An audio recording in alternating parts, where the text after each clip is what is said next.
Hey guys, welcome. Hope everybody's doing well. Everybody's safe, healthy. Hey man, we're just excited. We're just excited for the opportunity. We're excited to be back from this little pause. We got a beautiful sunshine out here in State College. We got our sneakers tied up. We're running up and down the basketball court again. So it's great. Obviously, as everybody's heard, the league has really helped out and rescheduled some games and we've been talking about us not having enough games, but we're going to get them right now. So guys are really working really hard, coming off of the pause and getting ourselves focused to play some games here. Mark Brennan, we'll go ahead and begin with you, and then we'll go to Justin Morgenstein. Hey, Jim, thank you for doing this, and I hope you and your family are all doing well. Thanks, Mark. Same here, buddy. Hey, can you tell us what these last couple of weeks have been like? And is there anything you can share with us about where you are numbers-wise going into this game? I get that there are probably some constraints, but anything you could share would be helpful. Thank you. Yeah, I mean, first part of the question, obviously, just an unprecedented year, and it continues to be unprecedented. And the ability to adapt and adjust has really been put to a challenge. And having to go through a pause, basically right at what we thought was kind of a peak of our schedule. It was difficult. It was difficult for the kids, and that was my main concern, is with keeping the guys' spirits high, keeping our guys connected through this whole process, and really having a plan, like having a plan, having some organization set. So it was something that we could all grab onto, albeit knowing that the plan could change quickly and have to adapt again. But I think we really did a good job of that on the process of how we were going to go through it. The pause for those couple of days, and then really being smart and bringing these guys back at a really good pace.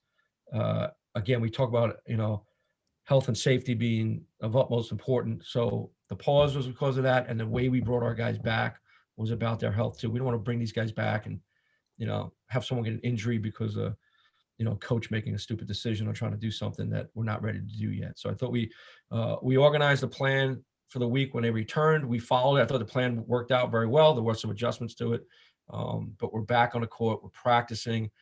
Today's a day off, but then we get back to the court for 2 more days of practice prior to this gauntlet of games ahead of us. But we're really excited and looking forward to it.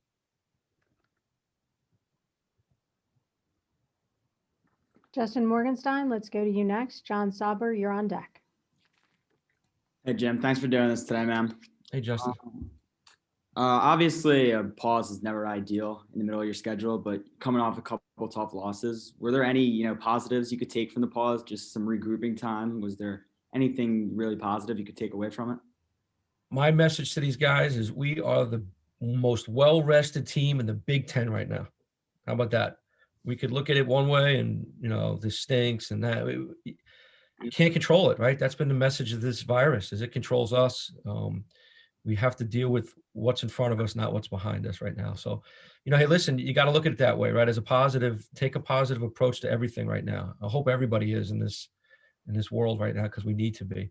But the positive approach is maybe, hey, listen, we got to heal up some bumps and bruises and ice baths, whatever you have to get into to heal ourselves up.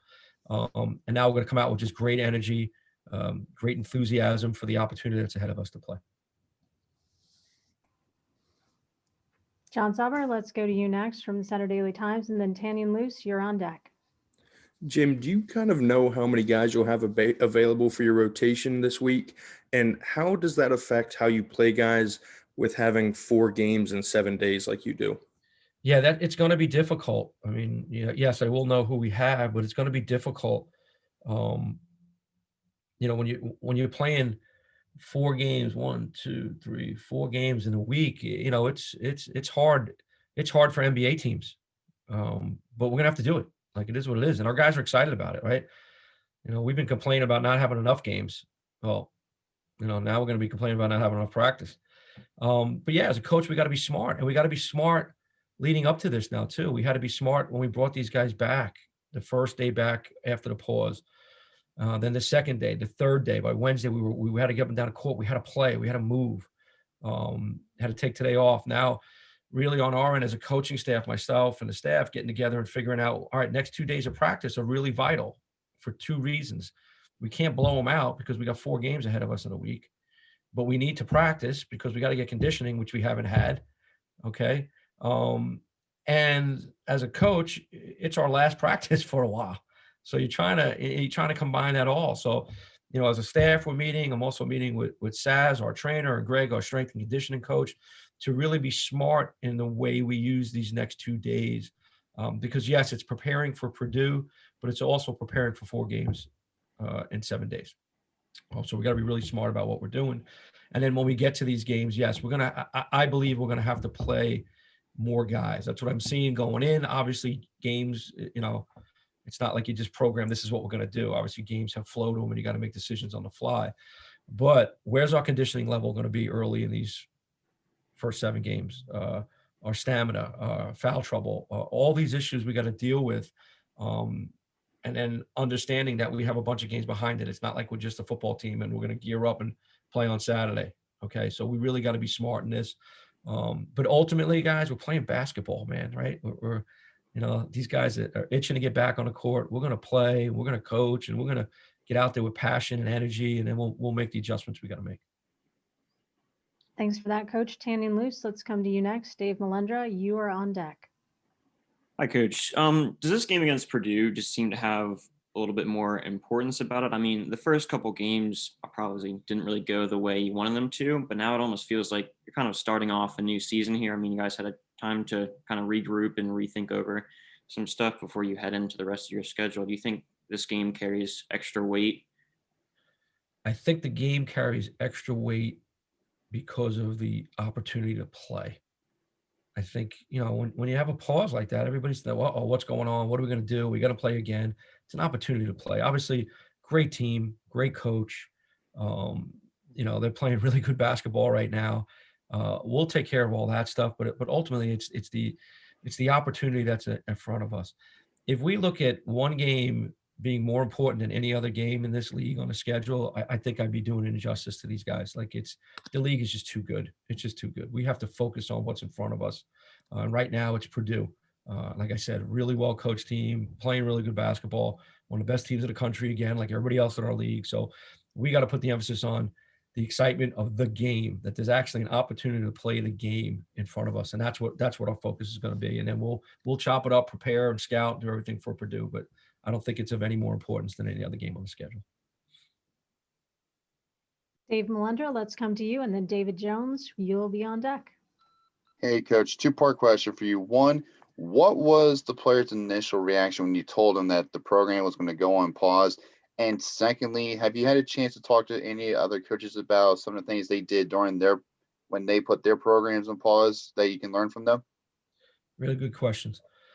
Disappointment, obviously shock, disappointment. But then once we kind of explained, hey, we have a plan, which is very, very important to have a plan. And it wasn't just, Coach Ferry's got a plan. It was the plan. It was everybody. It was the training staff. It was the doctors. It was administration. So I think they understood it. They want to play, guys. They want to play. They've been working so hard.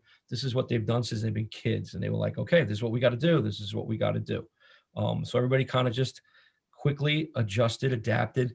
Again, I'm going to go back to John Harra and Jamari Wheeler. Like great leadership. When you have great leadership like that, those guys, everybody else is going to jump on board. They did a great job with that.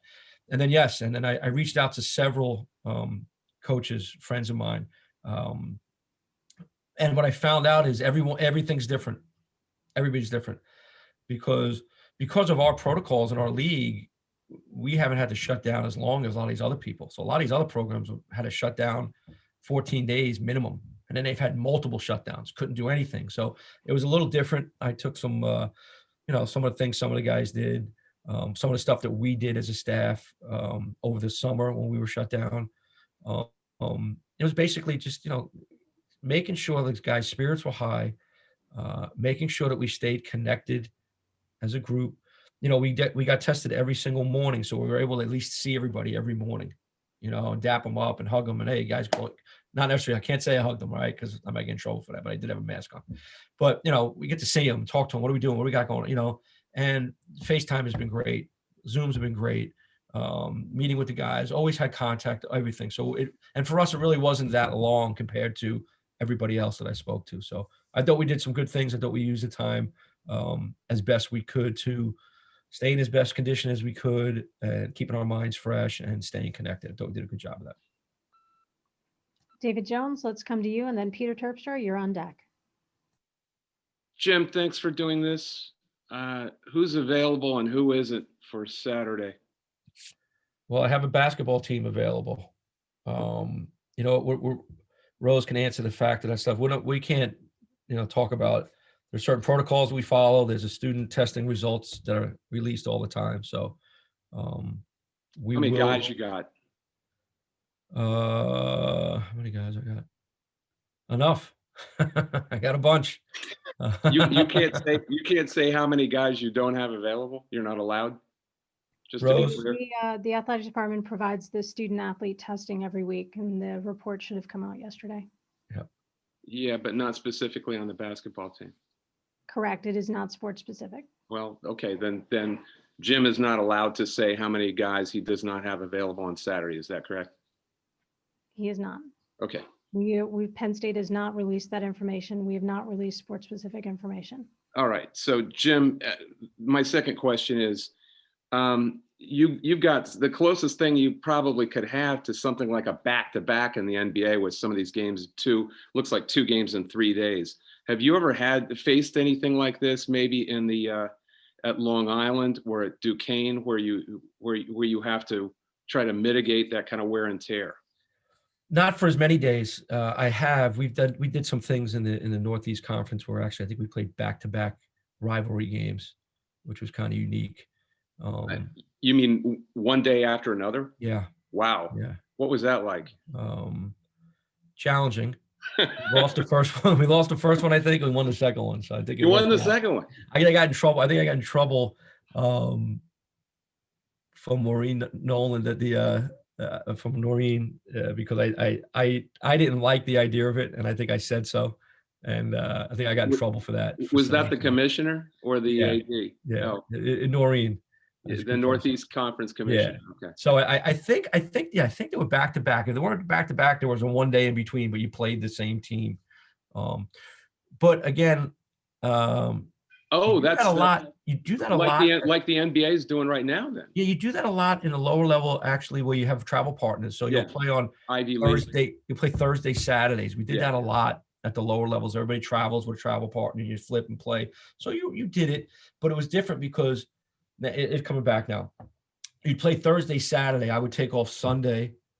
Monday would be a weightlifting, shooting day, and then I'd practice Tuesday, Thursday to get ready for the week. But what'd you do Friday? Friday was very much you either traveled. It was really like a rest, recovery, shooting, get to the next facility, get your shots up, walk through the opponent's stuff. So you're going to employ some of that stuff. Absolutely. Now. Yeah, we've already talked about what we're doing and have the plan. And when you coach so long, you get it, you adapt, you figure it out. The kids are happy, right? They don't practice, so they're happy. Hey, listen, after the Purdue game, we're going to leave from after the Purdue game and we're going to get to Illinois and get ready. The next day, we have our training staff, we have our strength and conditioning. We'll do some stretching, we'll do some treatments, we'll watch film, we'll get to the gym, get shots up, but we can't get up and down. We can't really, put much on our bodies because we have a bunch of these games down the stretch. So we'll be prepared for it. Thanks. And then David, we did have a one-day turn earlier this season. We had Seton Hall on Sunday night, December 6th, and then we played at Virginia Tech on that Tuesday night. So it's not quite the same with multiple games, but we did have a one-day turn earlier this season. Thanks. It was irregularly scheduled. Yeah. So we'll go ahead and go to Peter Terpstra next. Mark Brennan, you'll be back on deck. Hey, Coach. Hey, Peter. If you could just take basketball out of it for a second. I mean, I think of, folks that I know or friends of mine across the country that either tested positive or their parents or whatnot. And personally, I get scared, right? I think that's a natural emotion. How did you feel when all this happened, and how do you set it aside? Yeah, I mean, that's the most important thing, right? Like you said, take basketball out of it. Absolutely take basketball out of it. This is real life. It's a real illness. A lot of people have died from it.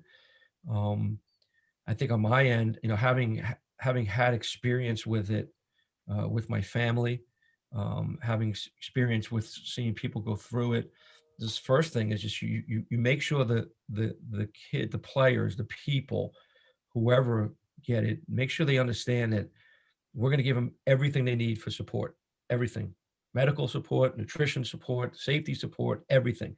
Communicate with them every single day. Communicate with the parents. We communicated with families. We communicated with everybody every single day. We've been fortunate enough that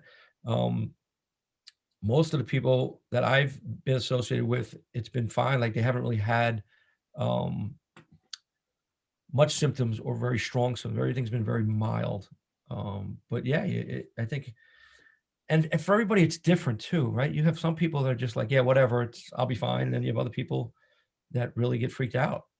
So you got to be prepared to support everybody. And I'm not even talking about, someone in our group might get it and it could freak out someone that doesn't even have it, but you got to be able to support it all. And I think as a university, we've done a great job of that, from everybody, administration all the way down. And as a staff and as a program, we've done a fantastic job of supporting everybody with it. But we've said it all along, and it will not change ever. It's always about the health and safety of these guys, always. And that's when this virus goes away. It's always about the health and safety, no matter what we do. Thanks for that, Coach. Mark Brennan, let's come to you. And then Mark Wogenrich, you're on deck. Jim, when were you able to get back to practice, and how many practices will you have had before being able to play Purdue? Because it sounds like you're not going to be able to have a whole lot of them after playing Purdue. Yeah. So we practiced Monday evening. Again, health and safety. We wanted to make sure that we bring everybody back. Everything was good. So we waited till later in the day to get all test results back. So we probably hit the floor late Monday, probably around 7:30, closer to 8, maybe 7:30. Let's say, yeah, we hit the floor, did a lot of skill work because the guys have been away for so long. Just basically, like, I looked at it like old school stuff, right? I was a Division II head coach, Division III head coach. You had Christmas break, you had those, 10 days off, and you brought them back. So I kind of approached it that way. Like, okay, done this before. We've had the break. This is how you bring them back. We had our plan. We did a good job with it. Brought the guys back, did a lot of skill work, a lot of running, a lot of shooting, kind of blew them away a little bit. Tuesday, we structured ourselves more as foundation, offense, defense. So what we really did, we did a good job is like Coach Ergo would take defense and run our defense, and I would run our offense. So we were working on the same thing. We're working on us. And then we flipped the teams. I was on offense. He was on defense, with the first team flipping over. So we got a lot of work on that stuff. Get up and down the court. Wednesday, our plan was we had to play. And that's exactly what we did yesterday. We played. We came in, we warmed up, got some shots, and we played. We played for as long as we could, got up and down the court, because we haven't played since December 30th. That's a long time. Was it pretty? No. But that really wasn't what I was concerned about. I was concerned about getting up and down the court, try to get some semblance of getting a game wind and conditioning. So we did that, had to take today off. And now, really the proper decisions on what we do with these next 2 practices leading into 4 games in 7 days is really important. The preparation for Purdue, our conditioning level, focusing on our stuff, yet we can't practice real long because we can't burn these guys out. We got to, be able to keep everything smart. So we have a plan. We followed it. It's gone well so far, knock on wood. And then we're just going to keep moving forward. So it is a combination the next 2 days of preparing for Purdue, getting ourselves in shape, and not doing too much. So we'll see where it goes. So just as a point of clarification too, today is a mandatory day off. So it is just part of the weekly process for the team, for all teams. Today was already scheduled as a mandatory day off. So Martin, and this day is as important as any of them, because, rest and nutrition and taking care of the body is going to be vital. So Mark Wogenrich, let's come to you, and then Tanya Luce, you'll be the final question for today's session. Excuse me, Jim, thanks for your time. You just went through the whole schedule of the last couple of days. What do you expect Sunday to look like? I'm having not played, and I think it'll be 17 days, 18 days. I don't know, man. It could be 2 different things. Looks like we're shot out of a rocket, flying all over the place. The ball could be flying all over the place for all I know. It could. hopefully it won't be ugly. Hopefully there won't be a ton of turnovers. We're not a turnover teams. Hopefully we're not turning the ball over. I don't know yet. Tomorrow, next 2 practices is going to be vital. It's going to be a Big Ten battle. That's for sure. I mean, they're really good. We're really good. Like, we're going to go play, and then we're going to figure it out, and we're going to make any type of adjustments as you do in any situation or any game. I think we're going into it with our eyes wide open. We're going into it knowing we might have to sub earlier to keep guys fresh, keep bodies fresh. So we're going into that with that mindset. Standing loose, let's wrap it up with the final question for today's session. All right, Coach. Was there anything specific that you really tried to work on during this hiatus here? I mean, obviously you said that conditioning and everything was like the main goal of getting back into play. But I mean, at times this season, your team has struggled to defend the post and other facets of the game. Is there anything specific that you've tried to focus your efforts on? Yes. Yep. Are you allowed to go into that detail on? Well, you said it, conditioning and our interior defense. Okay. Yeah. It's stuff that I don't mean to be, I'm not joking with you, but yes. And I'm not going to share everything, but of what we've done, but yes. And we made some adjustments right after the Indiana game that we were going to do in the Wisconsin and Ohio State game, but we just, we didn't get a chance to. And then the pause. So we really haven't been able to put to test what the adjustments are going to be. So I don't want to share the secret, but there'll be some adjustments, and we know what we got to get better at. We've been focusing on it, and for us to have success in this league, we need to do it.